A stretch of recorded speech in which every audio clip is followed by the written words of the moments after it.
स्थापकाय च धर्मस्य सर्वधर्मस्वरूपिणे अवतारवरिष्ठाय रामकृष्णाय ते नमः।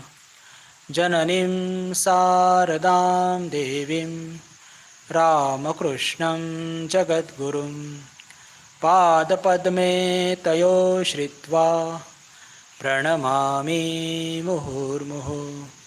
नमः श्रीयतिराजाय विवेकानन्दसूरये सच्चित्सुखस्वरूपाय स्वामिने तापहारिणे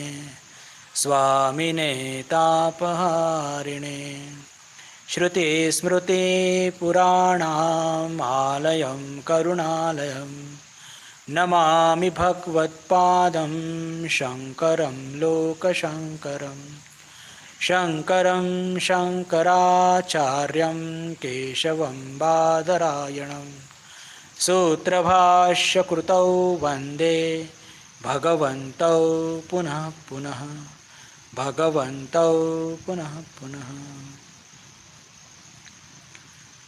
नमस्कार.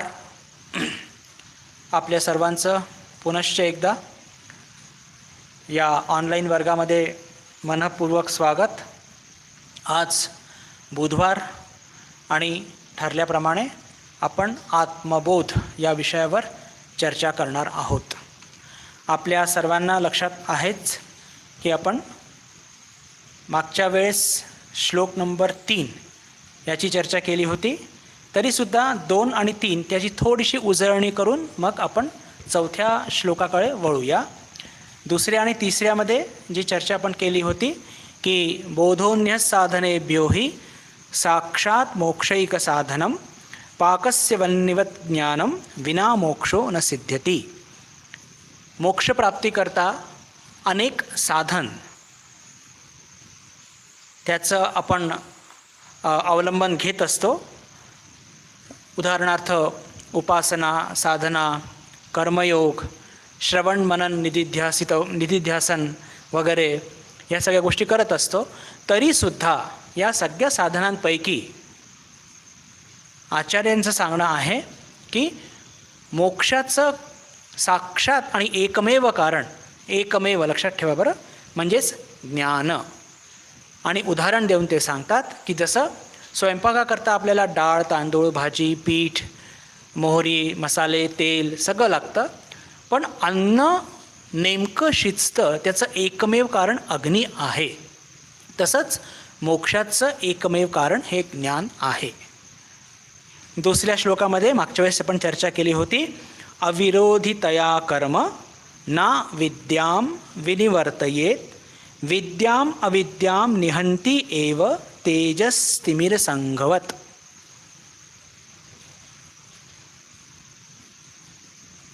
अज्ञान आणि कर्म हे एकपक्षी आहेत. म्हणजेच काय की आपण बंधनात आहोत त्याचं मुख्य कारण काय आहे? त्याचं मुख्य कारण की आपण अज्ञानात आहोत आणि आपण अज्ञानात आहोत आणि आपण कर्मसुद्धा करत आहोत. आपल्याला मोक्ष पाहिजे, आपल्याला मोक्ष पाहिजे. आपण कर्म करत आहोत आणि अज्ञानात आहोत. तर अज्ञान आणि कर्म हे एकपक्षीय आहे, हे विरोधमध्ये नाही आहेत. जर आपल्याला अविद्या घालवायची असेल तर आपल्याला विद्या किंवा ज्ञान प्राप्त करावं लागेल आणि कर्माने ज्ञान प्राप्त होत नसतं. त्याच्याकरता आपण काय केलं पाहिजे? तर आपण कर्म केल्याशिवाय राहू शकत नाही. तर त्याचा तोडगा असा की आपण जे काही कर्म करतो आणि त्याच्यामध्ये आपली उपासना, साधना, श्रवण मनन निधिध्यासन हे सर्व आलं. हे सगळं करत असताना त्यात अहंबोध काढायचा. म्हणजे ते कर्म राहणार नाही, कर्मयोगामध्ये परिवर्तित होईल आणि त्यातून काय होईल की आपलं अज्ञान दूरचं होईल आणि अज्ञान दूरचं झालं म्हणजे मोक्ष प्राप्त होईल. म्हणजेच काय की उपासना आणि साधना यातून आपल्याला मोक्ष प्राप्त होत नाही. पण घाबरायचं नाही. आपण काय चर्चा केली होती मागच्या वेळेस की हे जे सगळं आपण साधना उपासना करत असतो, श्रवण मनन निधिध्यासन हे सगळं करत असतो. याच्या माध्यमातून आपल्याला काय लाभणार आहे, तर याच्या माध्यमातून अज्ञान हे नाहीसं होईल आणि चित्तशुद्ध होईल. आणि चित्तशुद्ध म्हणजेच काय, की ज्ञान प्राप्त होईल. म्हणजेच काय, की उपासना साधना हे साक्षात कारण जरी नसले तरी इनडायरेक्ट ज्याला म्हणूया आपण, असे ते कारणं आहेतच. त्यातून अज्ञानाचा नाश होत असतो. याची पण आपण सखोल चर्चा केली होती आणि उदाहरण देऊन सांगितलं होतं की जसं आचार्यांनी की तिमिर संघवत, तेजस तिमिर संघवत, की जसं प्रकाश अंधकाराचा नाश करत असतो तसंच विद्या अविद्याचा नाश करत असतो. ही चर्चा मागच्या वेळेस आपण केली होती, आपल्या सर्वांना लक्षात असेलच. आता आज आपण चौथा श्लोक घेऊया आणि चौथा श्लोक याची सुरुवात करण्याच्या आधी मला काही थोडीशी भूमिका मांडायची आहे. भूमिका मांडायची म्हणजे हा थोडासा गोड शब्द झाला, थोडंसं आपल्या सर्वांचं जरा डोकं खायचं आहे. काही टर्मिनॉलॉजी, काही विशेष शब्द वेदांतामध्ये ते वापरल्या जाणार आहेत, विशेषकर या ग्रंथामध्ये. तर त्या सगळ्या शब्दांचा खरा अर्थ काय असतो, काय असतं बंधू भगिनींनो, की आपल्याला वेदांताची थोडी भीती का वाटते, की अनेकदा असे काहीतरी शब्द येतात त्याचा अर्थ आपल्याला माहीत नसतो म्हणून आपण घाबरत असतो. पण लक्षात ठेवा, त्या शब्दांचा अर्थ इतका सरळ आणि सहज असतो, आपण उगीचच घाबरत असतो. असो, तर त्या शब्दांची थोडी चर्चा करून घेऊ, म्हणजे पुढचा श्लोक समजण्याकरता आपल्याला फार एक सोपं होऊन जाईल. ते पहिलं एक शब्द किंवा एक सिद्धांत समजू जे इच्छितो, जे आपल्या समोर मांडू इच्छितो, ते म्हणजे की स्वरूप ज्ञान. स्वरूप ज्ञान कशाला म्हणतात, तर पहा की आपल्या सर्वांना मूळतः आपला जे खरं स्वरूप आहे ते आहे आत्मतत्व किंवा आत्मा. आणि ते कसं आहे, अनंत आहे, सच्चित आनंद.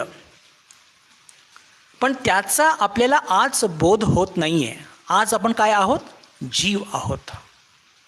आणि आपल्याला जो बोध होत आहे तो मी बुद्धानंद आणि या सगळ्या नामरूपात्मक जगाचा बोध होत आहे. तरीसुद्धा बंधू भगिनींनो, किंवा असं म्हणूया की त्या आत्मतत्वावरती आपण उपाधी, त्याच्यावरती एकानंतर एक त्याच्यावरती काहीतरी झाकण लावून दिलेलं आहे. कल्पना करा की एक समजा एक पेन आहे आणि त्या पेनवरती आपण एक कापडाचं झाकण लावून दिलं. अजून दुसरं कापड आणलं, ते त्याच्यावरती म्हणजे त्याच्यावरती ते कव्हर लावून दिलं. जसं आपण आपल्या उशीला कव्हर लावतो बघा. एक कव्हर लावलं, दुसरं कव्हर लावलं, तिसरं कव्हर लावलं, चौथं कव्हर लावलं. तर हे आत्मतत्वावरती आपण, हे कव्हर म्हणजे काय आहे, उपाधी. एक आत्मतत्वावरती सगळ्यात मोठी उपाधी म्हणजे या शरीराची. दुसरं नामरूपात्मक, मी बुद्धानंद. अजून मग शिक्षण, अजून मग इतके पैसे, इतका जमीन जुमला, इतकी समाज सत्ता. म्हणजे जितक्या या सगळ्या उपाधी आहेत, हे सगळ्या अज्ञानामुळे होत असतं. जितक्या जास्त उपाधी तितकं जास्त गडद अज्ञान. आपल्या उशीवरती जितकी जास्त कव्हर आपण लावू, ती उशी जाड होत जाणार. आता स्वरूप ज्ञान कशाला म्हणतात त्याचं थोडं चिंतन करूया. ठीक आहे, आपण सध्या जीव आहोत, आपल्याला आत्मतत्वाचा ज्ञान होत नाही, बोध होत नाही. मग आपल्याला काय होत आहे पहा.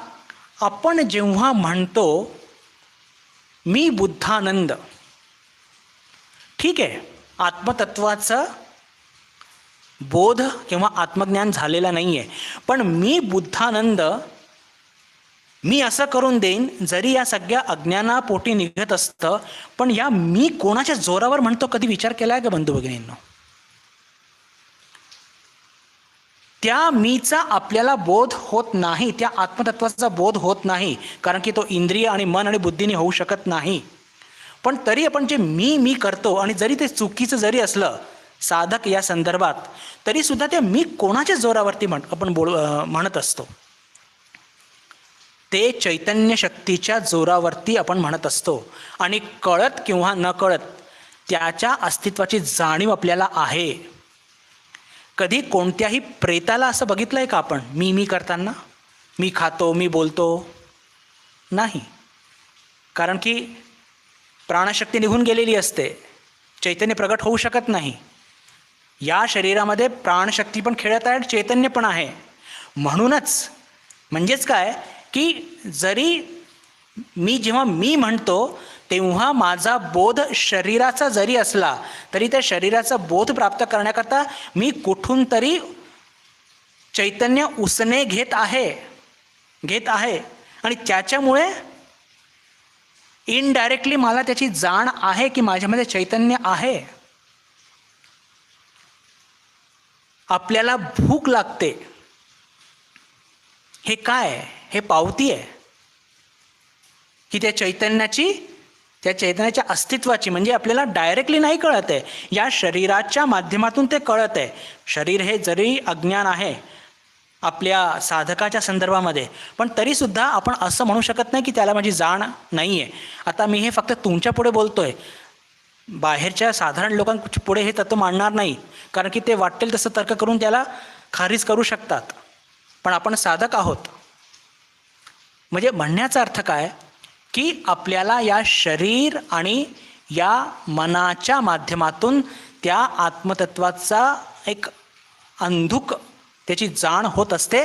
त्यालाच म्हणतात स्वरूप ज्ञान. आपल्याला पहा, दोन मी शब्द वापरले, शरीराच्या माध्यमातून आणि मनाच्या माध्यमातून. तसं पाहिलं तर त्याचे अजून अनेक पदर आहेत, पण मी त्या तितक्या खोलात आज शिरत नाही. आपण जरा हळूहळू पुढे जाऊया. मला भूक लागली, मला तहान लागली, मला झोप आली, म्हणजे काय? हे ते चैतन्याचं प्रगटीकरण आहे शरीराच्या माध्यमातून. आणि मोक्ष म्हणजे काय? हे शरीर मध्ये कशाला पाहिजे? शरीर मन इंद्रियांच्या पलीकडे जर त्याचा बोध होऊ शकला तर ते मोक्ष आहे. पण आज आपण जीव आहोत, पण त्या जीवाच्या माध्यमातून सुद्धा आपल्याला त्या चैतन्याचा बोध होत आहे. मी काही बोलत आहे, आपण सर्वजण ऐकत आहात. हे काय? जर चैतन्य नसेल आपल्यामध्ये तर मी बोलू शकणार नाही, आपण ऐकू शकणार नाही. तर हे झालं शरीराच्या माध्यमातून. मनाच्या माध्यमातून सुद्धा हे आत्मतत्व प्रगट होत असतं. कसं? आपण म्हणतो की आपल्याला भेटून आज खूप बरं वाटलं महाराज, आनंद झाला. तो आनंद कुठे होतो? मनामध्ये. आज मी खूप चिडलो होतो, आज मला खूप राग आला.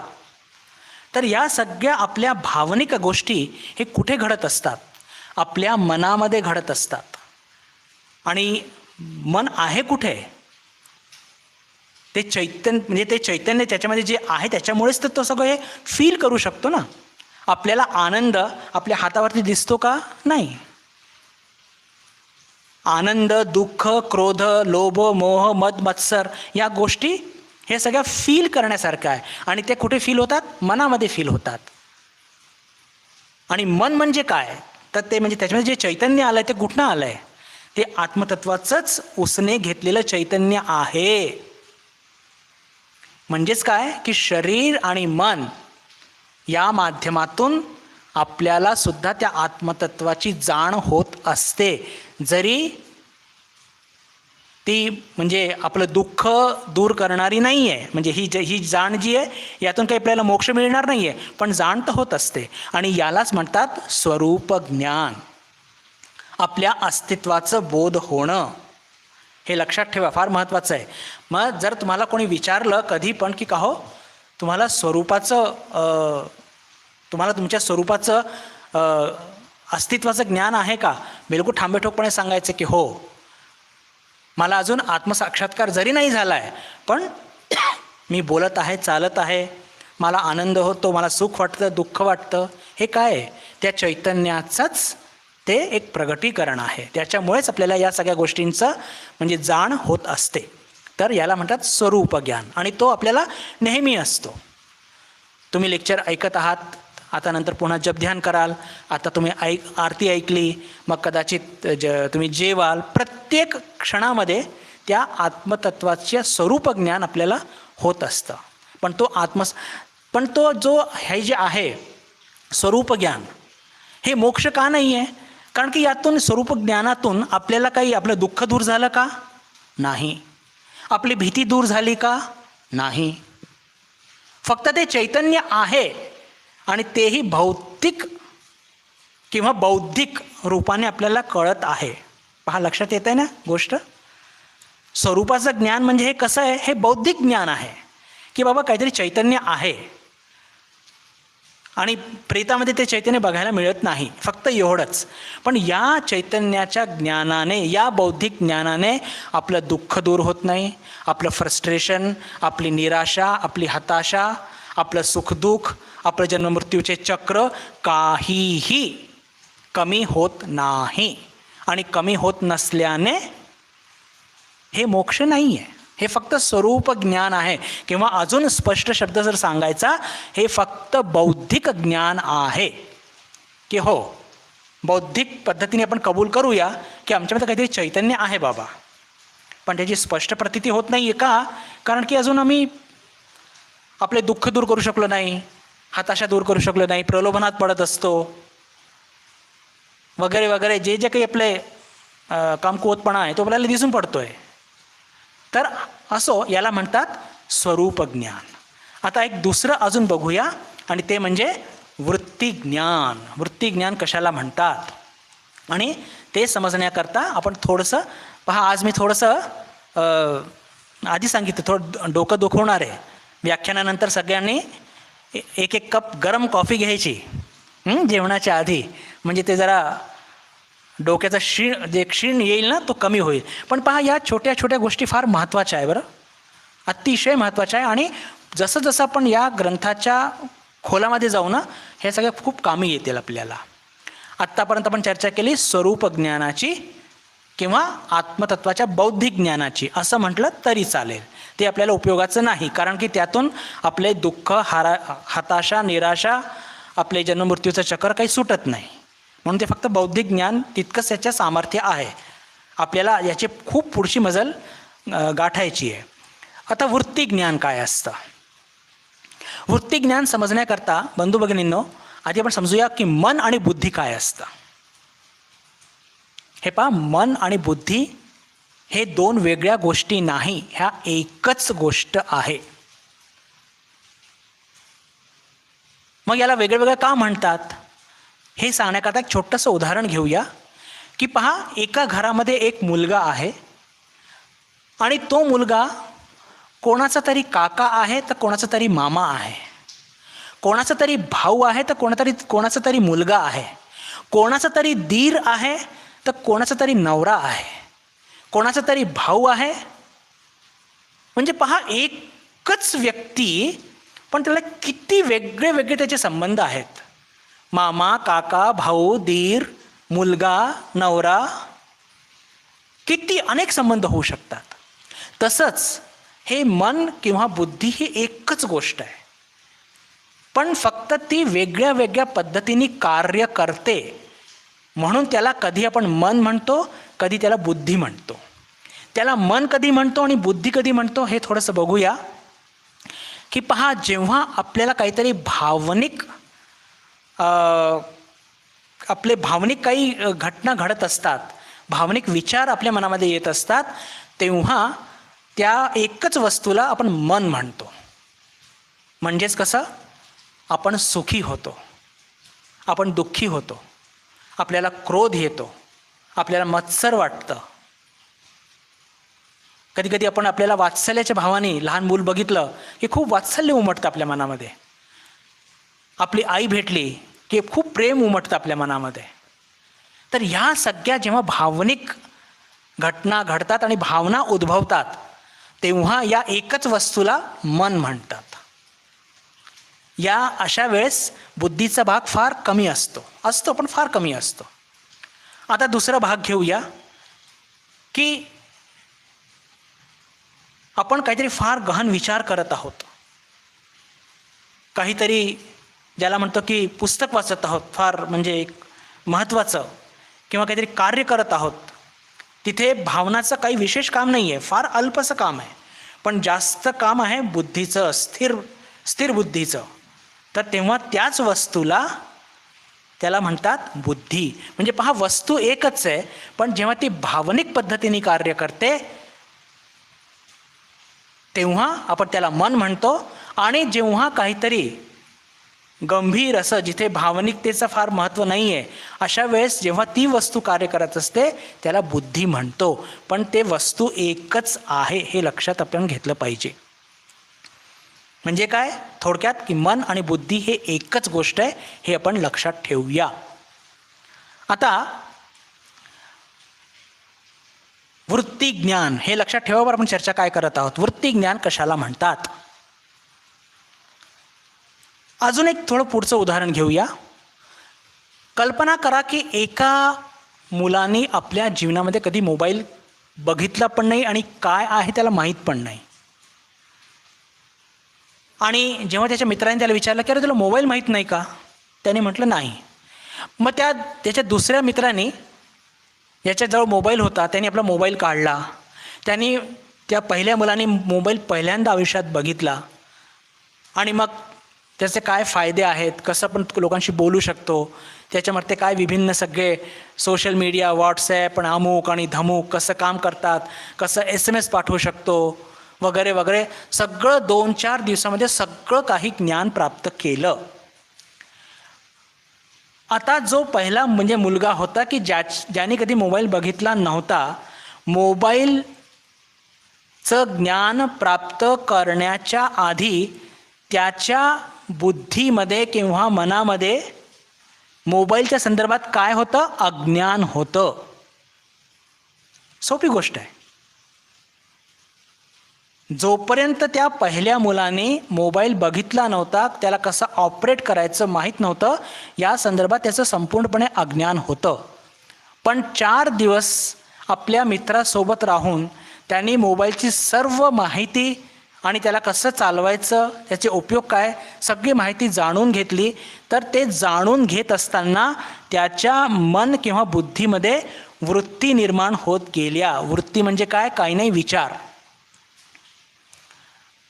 आणि 4 दिवसात त्यांनी ते संपूर्ण मोबाईल हस्तगत केलं. म्हणजे काय झालं की त्या वृत्ती निर्माण झाल्या. आणि वृत्ती निर्माण झाल्या त्यांनी काय केलं की मोबाईलच्या संदर्भामध्ये पहिल्या मुलाच्या बुद्धीमध्ये असलेलं अज्ञान ते नाहीसं झालं. Got the point. मोबाईल संदर्भाचं अज्ञान जे होतं ते ज्ञान प्राप्त करून, म्हणजे बुद्धीमध्ये वृत्ती निर्माण करून आणि ते अज्ञान नाहीसं केलं. म्हणजे आपण आपल्या या इंद्रियांच्या माध्यमातून जेव्हा काही ग्रहण करतो तर आपल्या बुद्धीमध्ये वृत्ती निर्माण होतात आणि ज्या संदर्भात आपण ज्ञान घेत असतो त्या वस्तूच्या संदर्भात आपलं अज्ञान नाहीसं होतं. एकाच वाक्यात म्हणायचं तर वृत्ती ज्ञान काय करत असतं की आपल्या मन आणि बुद्धीमध्ये असलेलं अज्ञान नाहीसं करतं.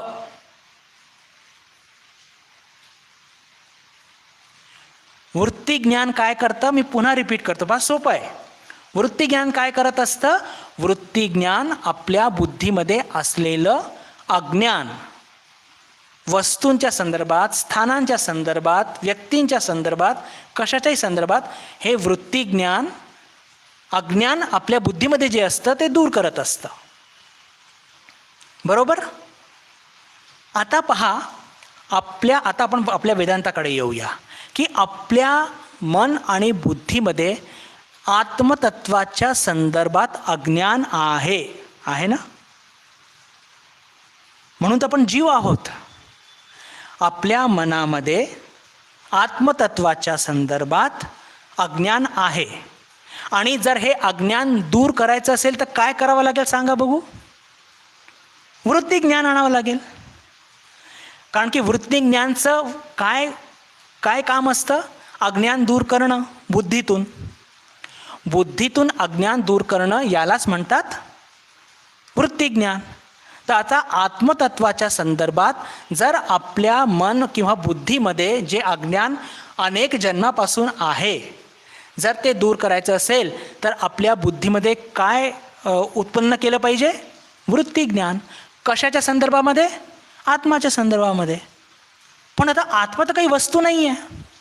मोबाईल ज्याचं उदाहरण आपण घेतलं ती वस्तू आहे. पण आत्मतत्वाच्या संदर्भातमध्ये आपल्या मनामध्ये जर वृत्ती ज्ञान निर्माण करायचं असेल तर आत्मतत्व तर काही वस्तू नाही आहे आणि ती डोळ्याने दिसत नाही, आपण त्याचा काही सुवास घेऊ शकत नाहीत, ती चवीला कशी आहे कळत नाही, ऐकू शकत नाही, तिचा स्पर्श कसा आहे कळत नाही. तर मग हे अज्ञान दूर कसं होणार? त्याच्याकरता शास्त्र आणि गुरुवाक्य ते सतत ऐकणं. म्हणजेच आपण आत्ता जे शास्त्रांचे वाक्य ऐकत आहोत, जे आपण गुरुवाक्य भगवान श्रीरामकृष्णाचं वचनामृत वाचतो, त्यांनी काय करतो आपण? त्याचे परिणाम आपल्या बुद्धीवरती काय होतात? आत्मतत्वाचे सतत वृत्ती निर्माण होत असतात. आणि त्या वृत्ती काय करत असतात? आपल्या मन आणि बुद्धीमध्ये असलेलं अज्ञान दूर करण्याचा प्रयत्न करतात. कळतंय का?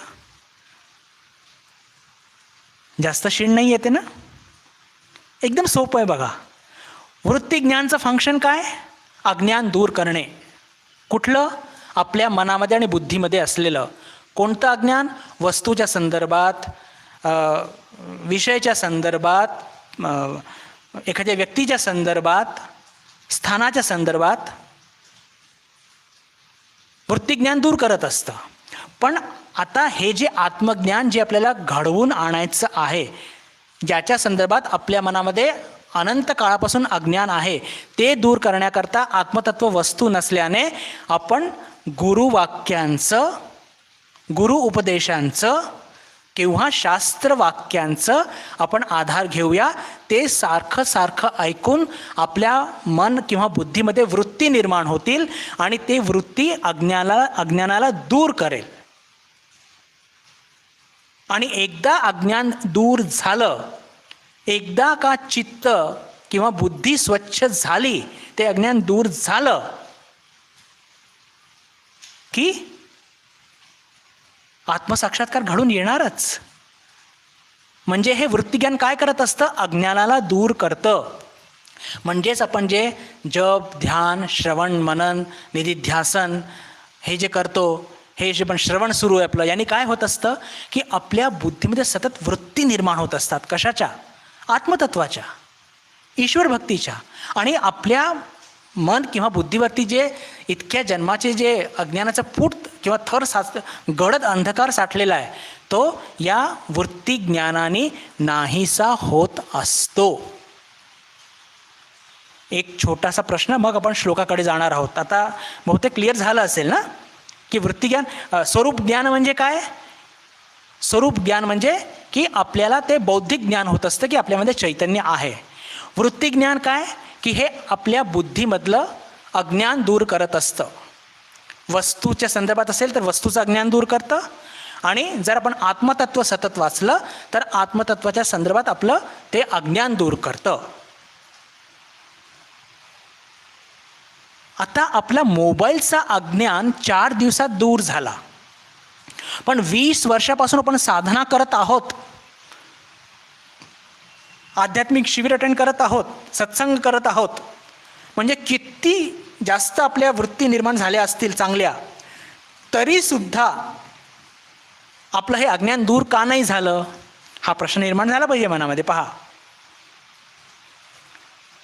म्हणजे 20 वर्ष मी एक उदाहरण घेतलं, कदाचित जास्त पण असू शकतात. तर त्याचं कारण असं की आत्मतत्वाच्या संदर्भातलं जे अज्ञान आहे ते अनेक जन्मापासून आहे. हो, अनेक जन्मापासून. तुम्ही विचाराल किती जन्मापासून? सांगता येत नाही. वेदांताकडे याचं उत्तर नाही. माया केव्हा सुरू झाली याचं उत्तर वेदांत देऊ शकत नाही. स्पष्ट म्हणतं की ही माया केव्हा सुरू झाली सांगता येत नाही, केव्हा संपेल ते सांगता येते. केव्हा संपेल? ज्या दिवशी आपल्याला ज्ञान होईल. म्हणण्याचा अर्थ काय की मोबाईलचं अज्ञान हे वृत्तीज्ञानामुळे 4 दिवसात आपण दूर केलं, पण हे आत्मतत्वाचं अज्ञान इतके वर्ष झाले आपण इतकं काही करत आहोत तरी ते दूर का होत नाही? त्याचं कारण असं, कारण की आत्मतत्वाचं अज्ञान हे अनेक जन्मापासून आहे आणि हे म्हणजे ज्याला म्हणतो ना की ते बिलकुल घट्ट त्यांनी बिलकुल पकडून ठेवलेलं आहे. तर त्याच्याकरता आपल्याला खूप मेहनत करावी लागणार आहे. ते वृत्तीज्ञान म्हणजे सारखं सारखं, वृत्ती म्हणजे काय? पुन्हा सांगतो, विचार. सतत तेच ते विचार, तेच ते विचार, तेच ते विचार आत्मतत्वाचे कोणत्या ना कोणत्या रूपाने, भजनाच्या रूपाने, कीर्तनाच्या रूपाने, श्रवणभक्तीच्या रूपाने, वाचनच्या रूपाने, हे जेव्हा सारखे सारखे आपल्या त्या मेंदूवरती आपटतील तर ते अज्ञान नाहीसं होईल आणि तिथे फक्त आत्मतत्वाचं वृत्तीज्ञानच असणार. आणि म्हणजेच काय? ते आपलं जे बुद्धी आहे ती स्वच्छ होऊन जाईल, त्याचे अज्ञानाचा थर निघून जाईल, संस्काराचा म्हणा किंवा अपुऱ्या वासनांचा म्हणा. अज्ञान त्याचाच आहे ना, त्याच्यामुळे ते आत्मतत्व तिथे झळकत नाही आहे. आणि ते एकदा स्वच्छ झालं, चित्त शुद्ध झालं. हे चित्त शुद्ध होणं, बुद्धी स्वच्छ होणं, मन स्वच्छ होणं, पुन्हा सांगतो ही एकच वस्तू आहे. तर तेच तर ज्ञान आहे. भगवान श्रीराम कृष्ण काय म्हणतात? शुद्ध बुद्धी, शुद्ध मन आणि शुद्ध आत्मा ही एक आहे. म्हणजेच आपल्या वृत्तीज्ञानाने जर आपलं चित्त, आपली बुद्धी स्वच्छ झाली, म्हणजेच काय की आरशासारखं त्याच्यावरची धूळ, म्हणजे कल्पना करा की एक आरसा आहे आणि त्याच्यावरती चांगला मोठा थर जमा झालेला आहे धुळीचा, आणि आपण त्याच्यावरती आपला चेहरा बघायला गेलो तर दिसेल का? नाही. त्याच्याकरता काय करावं लागेल? ती धूळ स्वच्छ करावी लागेल. तर हे वृत्तीज्ञान काय करत असतं? ती धूळ स्वच्छ करत असतं. एकदा धूळ स्वच्छ झाली की त्याच्यामध्ये आपल्याला ते आत्मतत्वाचं प्रतिबिंब हे दिसणारच, आणि तेच म्हणजे तो मोक्ष आहे. शुद्ध बुद्धी, शुद्ध मन, शुद्ध आत्मा हे एक असतं. तर आज आपण काय चर्चा केली बंधू भगिनींनो? आत्तापर्यंत आपण चर्चा केली स्वरूप ज्ञान काय असतं, की स्वरूप ज्ञान म्हणजे आत्मतत्वाच्या संदर्भात आपलं बौद्धिक ज्ञान. आणि वृत्ती ज्ञान म्हणजे काय? की कोणत्याही वस्तू, स्थान, व्यक्तीच्या संदर्भात जे आपलं अज्ञान असतं ती माहिती मिळून ते अज्ञान दूर करणं, हे झालं लौकिक अर्थाने. पण जेव्हा आपण आत्मतत्वाची, तर त्या आत्मतत्वाची सुद्धा एक वृत्ती निर्माण होते, विचार निर्माण होतात बुद्धीमध्ये, आणि त्या आत्मतत्वाच्या संदर्भात असलेलं आपलं जे अज्ञान आहे ते दूर करत असतं. त्याला म्हणतात वृत्तीज्ञान. याचा उपयोग आपल्याला पुढच्या श्लोकामध्ये होणार आहे, म्हणून ही सगळी पूर्ण भूमिका मी आपल्या पुढे मांडली. आता जो श्लोक आहे त्याच्याकडे मी पुढचे जे 2 श्लोक आहेत त्याच्यामध्ये या दोन्ही म्हणजे स्वरूप ज्ञान आणि वृत्तीज्ञान त्याचा आपल्याला उपयोग होणार आहे. आधी मी श्लोक वाचतो, मग त्याचं विवेचन करण्याचा प्रयत्न करूया. परिच्छिन्न इवाज्ञानात् तत् नाशे सति केवलः स्वयं प्रकाशते ह्यात्मा मेघापाये अंशुमान इव. परिच्छिन्न इव अज्ञानात् तत् नाशे सति केवलः स्वयं प्रकाशते आत्मा मेघापाये अंशुमान इव. या ग्रंथाचं सर्वात मोठं वैशिष्ट्य आणि फायदा की प्रत्येक सिद्धांताबरोबर आचार्यांनी एक सुंदर त्याचं एक उदाहरण देऊन समजवण्याचा प्रयत्न केलेला आहे. आणि साधारणपणे आपण आधी उदाहरणाची चर्चा करतो, नंतर सिद्धांताकडे जातो, म्हणजे ते आपल्याला सोपं पडत असतं. आधी आपण उदाहरण घेऊया. उदाहरण काय आहे? मेघापाये अंशुमान इव. पावसाळा सुरू आहे. कधी सूर्य एकदम ब्राईट असतो, तर कधी ढग येऊन त्याला झाकतात. हे आपल्याला बिलकुल सामान्य अनुभव आहे आपला. सूर्य पृथ्वीपेक्षा अनंत पटीने मोठा आहे, आपल्या सर्वांना माहिती आहे. म्हणजे जर त्याच्या आकाराची तुलना केली पृथ्वीपेक्षा, पण तो आपल्याला इतका छोटासा का दिसतो, एकदम एवढा साईजचा? कारण की तो आपल्यापेक्षा अनंत दुरीवरती आहे. अब्जो खरबो काय लाईट इयर्स त्याला म्हणतात, किलोमीटरमध्ये मोजताच येत नाही, लाईट इयर्समध्ये तो दूर आहे आपल्यापासून, इतक्या दूर आहे म्हणून तो आपल्याला छोटासा दिसतो. आणि मग काय होतं पावसाळ्याच्या दिवसामध्ये की पृथ्वीपेक्षा अनंत पट्टीने मोठा असलेला सूर्य आणि त्याच्याकडे आपण बघत असताना एक छोटासा ढग येतो आणि त्या अनंत पटीने मोठा असलेला सूर्य त्याला झाकून देतो. आणि त्याला झाकतो तर असा झाकतो की त्या झाकल्याने पृथ्वीवरती प्रकाश आणि उष्मा दोन्ही कमी होतात. आता प्रश्न असा येतो बंधू भगिनींनो, आपण सध्या चर्चाच करत आहोत, म्हणजे उदाहरणाची, सिद्धांताकडे गेलोच नाही आहे, की अनंत पटीने असलेला सूर्य आणि तो छोटासा ढग. आता पहा, त्या ढगाचा आकार आणि तो सूर्याचा आकार याची तुलनाच करू शकत नाही. कारण की पृथ्वीपेक्षा अनंत पटीने मोठा सूर्य आणि तो पृथ्वीमध्ये राहणारा तो छोटासा ढग, तो इतक्या मोठ्या सूर्याला कसं झाकू शकतो हो? आपण तसा विचार केला तर झाकू शकतच नाही, अशक्य आहे. म्हणजे आपण एखादी कार झाकण्याचा प्रयत्न केला, एखाद्या स्कूटरचा कव्हर असतो की नाही, तो छोटा असतो, त्या स्कूटरच्या छोट्या कव्हरनी जर मोठी कार झाकण्याचा किंवा ट्रक झाकण्याचा प्रयत्न केला, शक्य आहे का ते? शक्यच नाही आहे. पण आपला अनुभव काय सांगतो? म्हणजे मजा बघा बरं, काय मोठी विचित्र परिस्थिती आहे. पण आपला अनुभव काय सांगतो? तुम्ही म्हणाल की तुमचं स्कूटर आणि ट्रकचं उदाहरण आम्हाला मान्य आहे, पण वास्तविक बघता जेव्हा सूर्याकडे बघतो तर तो कितीही मोठा सूर्य असला तरी तो छोटासा ढग त्या सूर्याला झाकतो आणि आम्हाला सूर्यप्रकाश मिळत नाही, उष्मा मिळत नाही. हा आपला अनुभव आहे. कसं शक्य आहे हे? बंधू भगिनींनो, वेदांत आपल्याला सांगतं की तो ढग तो सूर्याला झाकत नसतो, तो आपल्या दृष्टीला झाकत असतो. वंडरफुल, काय सुंदर गोष्ट आहे ना. पहा, म्हणजे किती कन्फ्युजन्स आहेत आपल्या जीवनामध्ये. माझ्यासमोर मी ह्या सगळी इतकी मोठी सुंदर एक खोली बघत आहे, पण मी माझ्या डोळ्यापुढे जर हात ठेवला, आता माझ्या हाताची साईज बघा आणि या खोलीची साईज बघा. या खोलीला मी झाकू शकतो का? नाही, या हाताने नाही. पण मी माझी दृष्टी झाकू शकतो.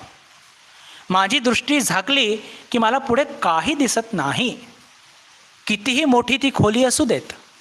बिलकुल त्याप्रमाणे तो ढग कितीही छोटा असू देत, तो सूर्य त्याच्यापेक्षा अनंत पटीने मोठा आहे, पण तो ढग सूर्याला झाकत नसतो, तो माझ्या आणि तुमच्या दृष्टीला झाकत असतो. म्हणून आपल्याला तो सूर्य दिसत नसतो. आणि तेच जेव्हा वारं व्हायला सुरुवात होते तर काय होतं? ते वारं त्या ढगाला पुढे नेतं.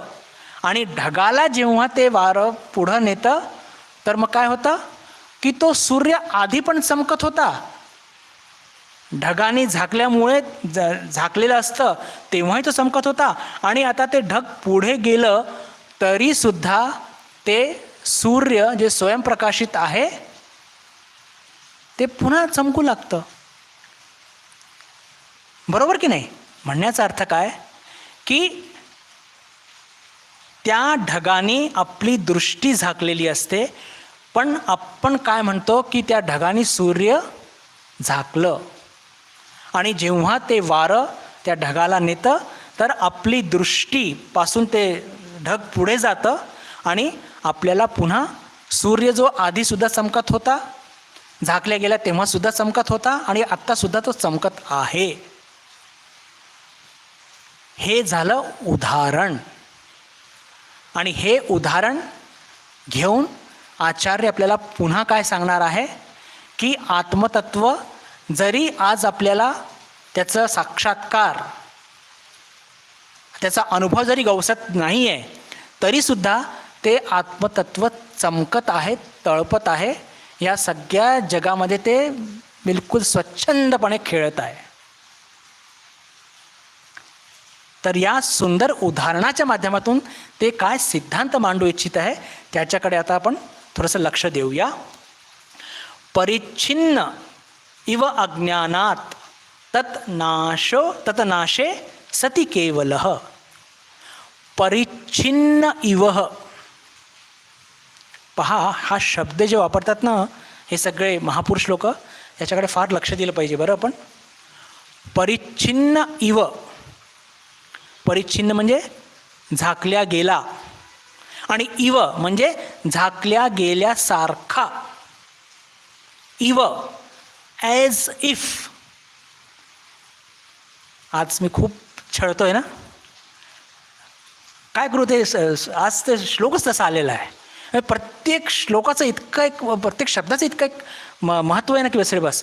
परिच्छिन्न नुसतं नाही आहे, परिच्छिन्न इव, झाकल्या गेल्यासारखा. म्हणजे फक्त त्यांनी जर आचार्याने शब्द वापरला असता की परिच्छिन्न अज्ञानात असं म्हटलं असतं तर काही प्रश्नच नव्हता. पण परिच्छिन्न इव म्हणजे झाकल्या गेल्यासारखा, म्हणजेच वाटत आहे, आहे नाही, वाटत आहे. एक अजून उदाहरण घेऊया, स्पष्ट करूया. आजकाल लहान मुलांच्या खेळण्याचे मोठे मोठे दुकान असतात बरं, आणि त्या दुकानातमध्ये समजा आपल्याला कोणाला जायची संधी मिळाली असेल, आपण बघतो की ते बिलकुल फुल साईजचे वाघ, बिबट्या असे फुल साईजचे, आणि टेक्नॉलॉजी इतकी डेव्हलप झालेली आहे की ते दुकानात असे ठेवलेले असतात ना की आपल्याला वाटतं जणू खरोखर वाघ बसलाय की काय. असं वाटतं की खरोखर वाघ बसलाय का. As if real lion is sitting. शब्दांकडे लक्ष द्या. असं वाटतं पण बसला नसतो. असं दिसतं, असं भासतं पण तसं नसतं. म्हणजे तो लाईफ साईज म्हणतात त्याला, फुल साईज तो बिबट्या किंवा ते सिंह असा ते आजकाल बनवतात, पण असं ना की बिलकुल असं वाटतं की बापरे बाप खरंच आता तो झडप घालतोच का आपल्या अंगावरती. As if the real lion, जणू काही आपण म्हणतो ना की जणू काही खरंच वाघ, असं वाटतं खरं वाघ. जेव्हा आपण असं म्हणतो ना की असं वाटतं जणू काही, याचा अर्थ काय की ती वस्तू तिथे नसते. म्हणून इथे पहा आचार्याने जो शब्द वापरला आहे की परिच्छिन्न इव अज्ञानात, म्हणजेच काय की आत्मतत्व जणू काही अज्ञानाने आच्छादित आहे. जणू काही म्हणजे तो खरा आच्छादित नाही आहे. पण आपला आजचा बोध काय आहे की तो आच्छादित आहे. पहा ही म्हणजे हे अज्ञान जे आहे ना बंधू भगिनींनो, हे अज्ञान ही कल्पना आहे. कुठून निर्माण झाली? मनातून.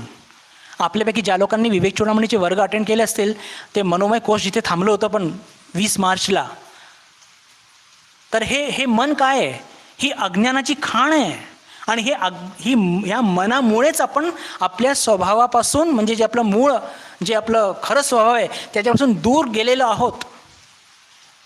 ठाकूर म्हणतात ना, अरे मोक्ष म्हणजे काय? मनोनाश म्हणजेच तर मोक्ष. पण मन आहे कुठे? हे अज्ञान आहे कुठे? हे सगळं कल्पित आहे. दिसतं कुठे?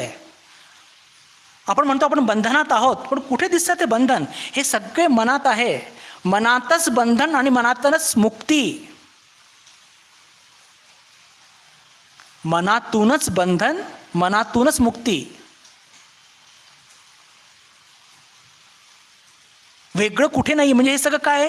हे पूर्ण जग हे पण कल्पना आहे. आपले बंधन ही पण कल्पना आहे. कोणी आणली? ही कल्पना आपणच करून ठेवलेली आहे मूर्खासारखी. आणि ही कल्पना आहे, हे अज्ञान आहे किंवा कल्पनारूपी अज्ञान आहे, आणि म्हणून याचा नाश करता येतो. हे जर अज्ञान खरं असतं तर मोक्ष पण खरं नसतं मग. पण हे अज्ञान कसं आहे? हे संपूर्णपणे हे कल्पित अज्ञान आहे. कुठे? मनामध्ये. मन एव मनुष्याणाम कारणम बंध मोक्षयो, की हे मनामुळेच आपण या जगामध्ये बंधनात पडलेलो आहोत आणि मनामुळेच आपली मुक्ती होणार आहे ज्या दिवशी मन नाहीसं होईल. मनामुळे बंधनात आहोत कसं?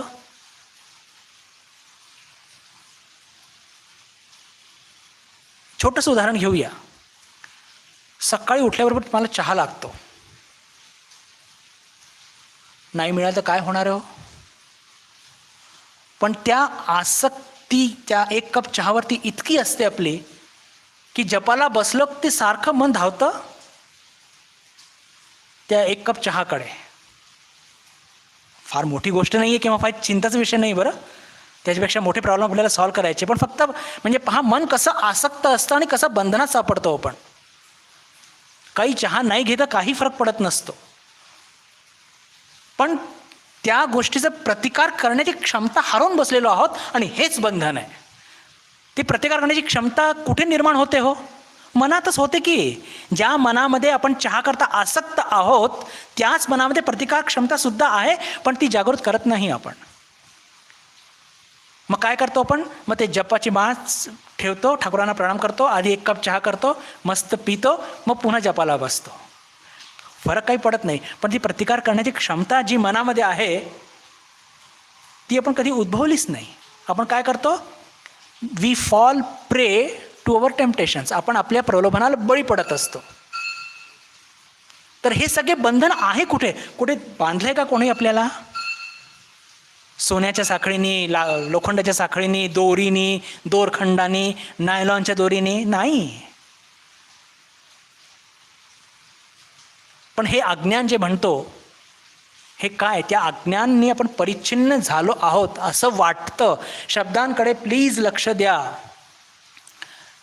अज्ञानरूपी बंधनाने असं वाटतं आपण बंधनात आहो.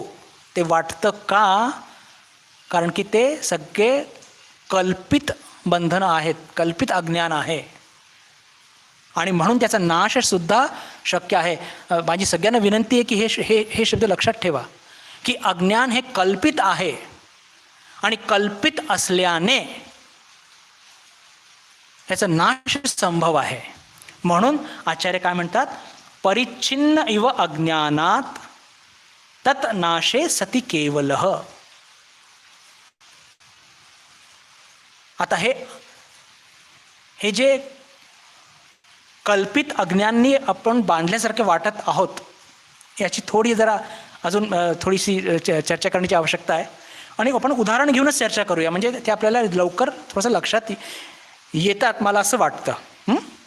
बघा आपण की पहा, आपण आपल्या जीवनामध्ये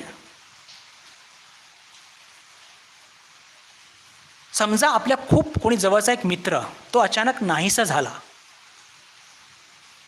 आपण दुःखी होतो.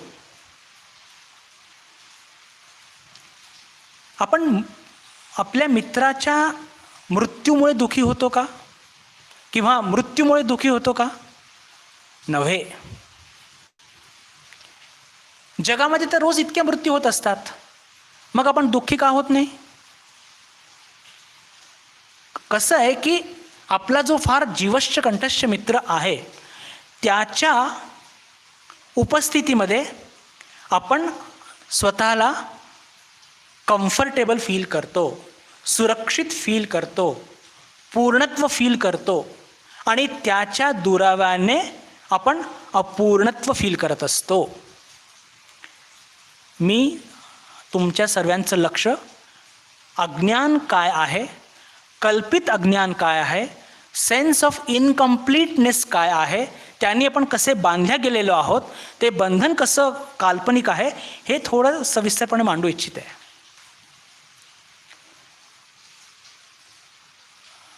बरंच काही मांडायचं आहे पण वेळ काही अनुमती देत नाही आहे. थोडासा वेळ कमी पडतो आहे पण हरकत नाही, आपण आज तर थांबूया इथे. पण या सगळ्या गोष्टींमध्ये आपण सखोल जाण्याचा अजून प्रयत्न करूया आणि ह्या सगळ्या गोष्टी कशा घडतात, म्हणजे कल्पित अज्ञान त्यांनी बांधल्यासारखे आपण कसं वाटतो, हे वाक्य थोडं मोठं आहे पण हे लक्षात ठेवा बरं. कल्पित अज्ञानाने बांधल्यासारखं वाटतं, हे फार लक्षात ठेवा. आणि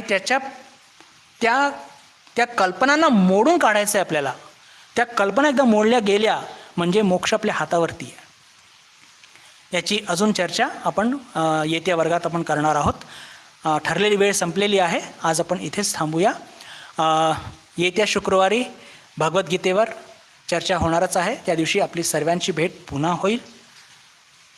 आपलं काही प्रश्न असतील तर आपण मला SMS करू शकता किंवा चॅटवरती सुद्धा टाकू शकता. जे काही आपल्याला सोयीस्कर असेल तसं करू शकता. आज आपण इथेच थांबूया. शुक्रवारी आपल्याशी पुन्हा भेट होईल अशी आशा मनात ठेवून मी आपल्या सर्वांशी निरोप घेतो. नमस्कार. ओम शांती शांती शांती. हरि ओम तत्सत. श्रीरामकृष्णार्पणमस्तु.